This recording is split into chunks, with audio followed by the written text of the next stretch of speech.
Yamdef is wrong. PirateSoftware is wrong. Asmongold is wrong. Tyler 1 does whatever he does. So let's talk about it.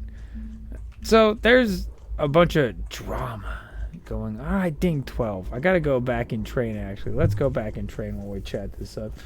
Garbage in, garbage out, right? When you're talking to a bunch of people in a game, you're dealing with other mindsets. In a group, it's a party of 5. It's at least 4 unless you're multi-boxing. So we'll get into first, I guess, the mistakes before we get into the mental mindset of what I think happened there. There was positioning errors, there was pulling errors. The tank pulled too many.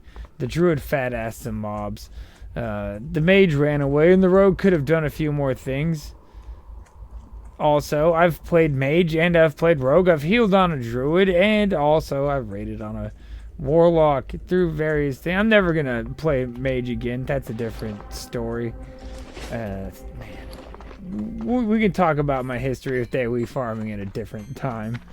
But I can see like what happened through a lot of these lenses really well, and the tank fucked up, and I do sort of blame Ozzy the most personally.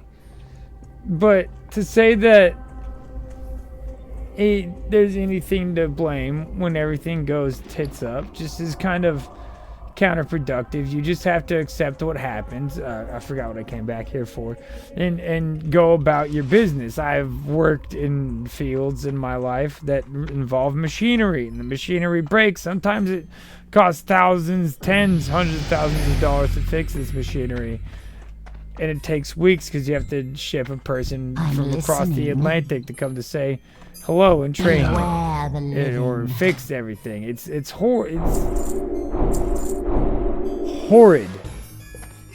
What now? Now, Patience. When you're in a situation like that, let's talk about a few things. What do you get? Besides, like, problems. Obviously. So many problems. Ugh. Beware.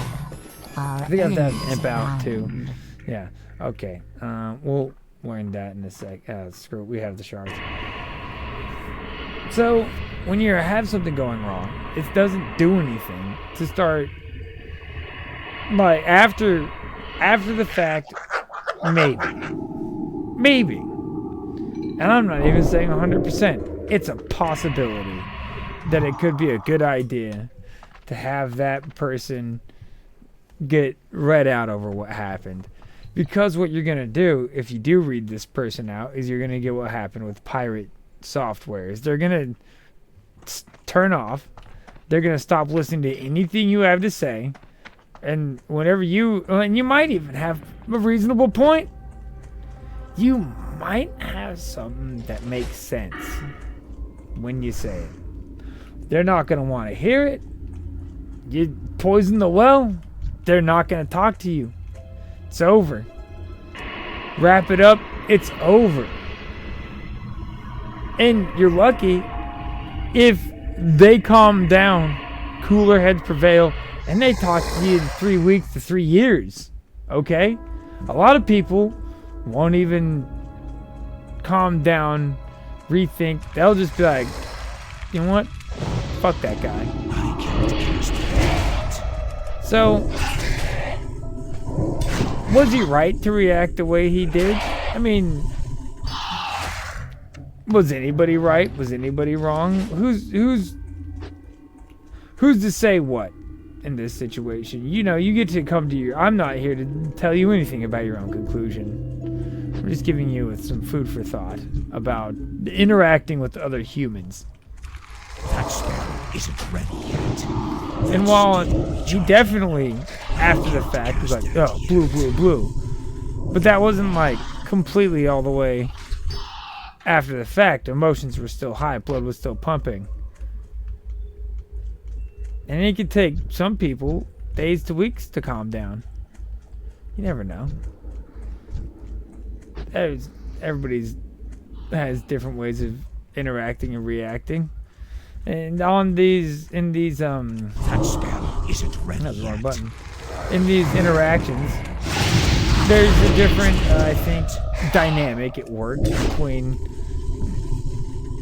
PirateSoftware and what he thinks a proper dynamic to be having is, and Yamdef, because Yamdev's from League of Legends. If you want to know, when I played League of Legends, they introduced a Moo and Shenlong. I don't think Shenlong is the dragon from Dragon Ball Z. I think it's just Shen.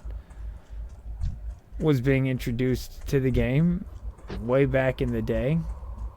It wasn't even like, I think, all the way out. It was like in pre-release or something. But even back then, people were just screaming at each other all the time, and it happens in World of Warcraft.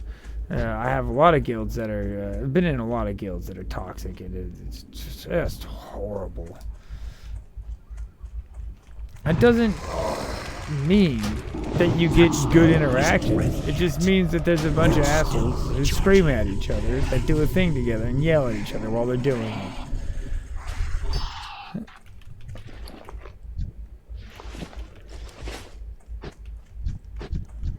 Is PirateSoftware right for the way he reacted? No. Honestly, he could have stayed behind and snared a couple of things in certain ways, while the boss could have been snared in other ways. The boss, I believe, isn't immune to stun, while the other mobs aren't immune to movement snares. So you could have stunned the boss and movement snared the other things. Well, like I said, whether it was due to his spec, and I forget I think it's permafrost, and I guess a few other things. How much slowing he actually has on his spells. Snare the monster. Isn't ready yet.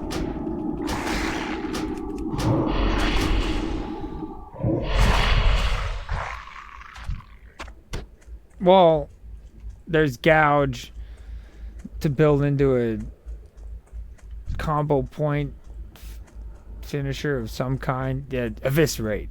No, but you know. No, all these things that he could have done. Sure, everybody could have done more.